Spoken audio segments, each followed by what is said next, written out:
আমি আসলে মিরপুর চিড়িয়াখানায় আসি আমি একটা জিনিস উপলব্ধি করতে পারছি। প্রথমে আমি ধন্যবাদ জানাই আমাদের মাননীয় স্বরাষ্ট্রমন্ত্রীকে। কারণ উনি আমাদেরকে যদি এটা জবাই করে ফেলতো তাহলে আমরা বিশ্বের মধ্যে যে মুসলিম গণহত্যাকারী আছে ডোনাল্ড ট্রাম্প, এটা তো আমরা দেখতে পাই না।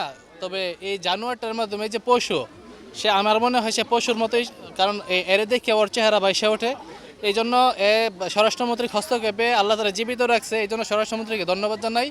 এবং অচিরেই যাতে এই ট্রাম্প নামের যে পশুটা আছে এর যাতে বিচার হয়। এবং আমরা বাংলাদেশের পক্ষ থেকে আমি মাননীয় সরকারের স্বরাষ্ট্রমন্ত্রীর কাছে দাবি জানাই যে আপনি যে এটারে করে রাখছেন, আপনার মাধ্যমে এটা জীবিত আছে, আল্লাহ বাঁচায় রাখছে। এই মুসলিম গণহত্যাকারী হিসাবে ট্রাম্পকেও যেন ওই রকমভাবে শাস্তি স্বরূপ বাজায় রাখা হয়। সে যতদিন বাঁচে এই দুনিয়াতে, যেমন সে এরকম বন্দি খাঁচার মধ্যে তাকে আল্লাহ বাঁচায় রাখে। আমি আসছি ঢাকা কেরানীগঞ্জ থেকে। আমি বিভিন্ন গণমাধ্যমে দেখলাম যে ট্রাম্পের মতন সেম দেখতে আর কি, এই জন্য আর কি আসলাম, বাচ্চাদের নিয়ে আসলাম যে এই ট্রাম্পকে দেখানোর জন্য আসলাম যে আসলে এরা হুবহু সে ট্রাম্পের মতনই আর কি দেখতে, যে মুসলিম বিশ্বের একজন শত্রু, মানে একটা সেম জানোয়ারের মতনই ট্রাম্পই দেখায় আর কি, বুঝতে পারছেন। এই আর কি ধন্যবাদ জানাই যারা এখানে নিয়ে আসছে আমাদের সবাই ট্রাম্পকে দেখার জন্য, মানে সহযোগিতা করছে, দেখার ব্যবস্থা করে দিছে। ধন্যবাদ সবাইকে। চিড়িয়াখানায় যেই পশুগুলো আছে সেগুলো তো রেগুলারই আমরা দেখি।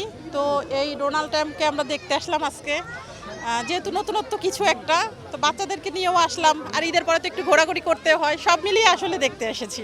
ডোনাল্ড ট্রাম্প নামে যে খ্যাত বিশ্ব ভাইরাল হয়ে গেছেন আমাদের বাংলাদেশের মহিষটি, এইটাকে যখন চিড়িয়াখানা আনা হয়েছে তখনই দেখা যাচ্ছে বাংলাদেশের সর্বস্তরের মানুষের মধ্যে একটা উৎসাহ উদ্দীপনা, এবং দূর দূরান্ত থেকে আজকেই চিড়িয়াখানা ভরে গেছে। মনে হচ্ছে কালকে আরও লক্ষ লক্ষ লোক আসবে।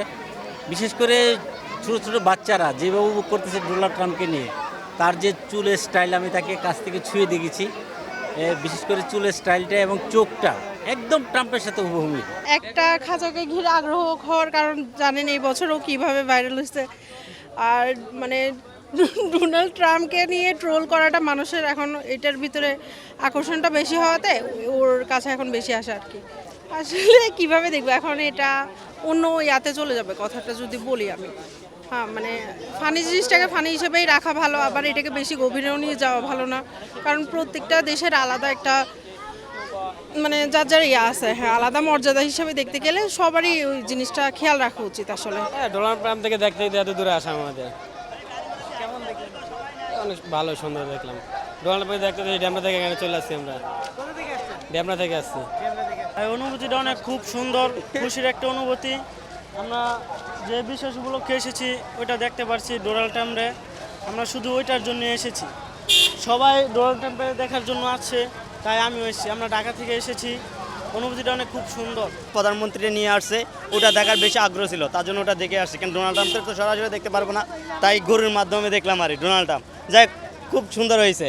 হ্যাঁ, আমরা ডোনাল্ড ট্রাম্প দেখছি। ডোনাল্ড ট্রাম্পের যে মানে অবয়বের সাথে যেটা হচ্ছে গিয়ে একটা এখানে যে বাফেলো রাখা আছে, সেটা তো আসলে এখানে অনেক মানুষের ভিড়। তো দূর থেকে দেখলাম, একটু মোটামুটি মাঝামাঝি জায়গায় এখানে অনেক কি হয়ে গেছে, এটা আর কি অলরেডি হচ্ছে গিয়ে সব জায়গায় ভাইরাল হয়ে গেছে। স্পেশালি এটা হচ্ছে কি আমাদের দেশে যে এটা হচ্ছে এরকম হয়েছে, এটার জন্য খুব একটা ভালো একটা অনুভূতি ফিল হচ্ছে যে বিষয়টা এখানে ঘটছে, সবাই এই বিষয়টা নিয়ে কথা বলছে বা দেখছে, বাস এতটুকুই।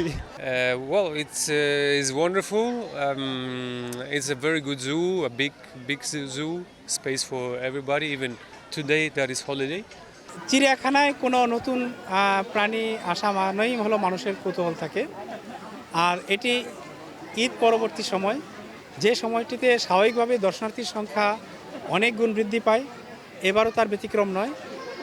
আর এই সাদা মহিষটিকে ঘিরে দর্শনার্থীদের একটা আগ্রহ রয়েছে, মানুষ আগ্রহ করে দেখছে। আমরা এই মহিষটিকে মূলত শুধু সংরক্ষণের জন্য চিড়িয়াখানায় রেখেছি। আমরা পাশাপাশি এর যে আপনার খাদ্যাভ্যাস, এর ব্যবহার এবং এর যে জেনেটিক যে ট্রেইট আছে, জেনেটিক মূল্য রয়েছে, সেই বিষয়গুলো গবেষণা করব। দর্শনার্থীকে যতদূর সম্ভব এখানে এন্টারটেইন করা যায় আমরা সেটি চেষ্টা করছি। আমরা পুরো চিড়িয়াখানাটাকে বিশেষ করে নিরাপত্তার যে ব্যবস্থা করা সেটি আমরা করেছি। আমরা চিড়িয়াখানা পরিষ্কার পরিচ্ছন্ন রাখার চেষ্টা করেছি। আমাদের প্রাণীগুলোকে দর্শনার্থীদের কাছে আমরা উপভোগ করে উপস্থাপন করার জন্য চেষ্টা করেছি। আমরা আশা করছি দর্শনার্থীরা এই চিড়িয়াখানাকে সুন্দরভাবে উপভোগ করবেন।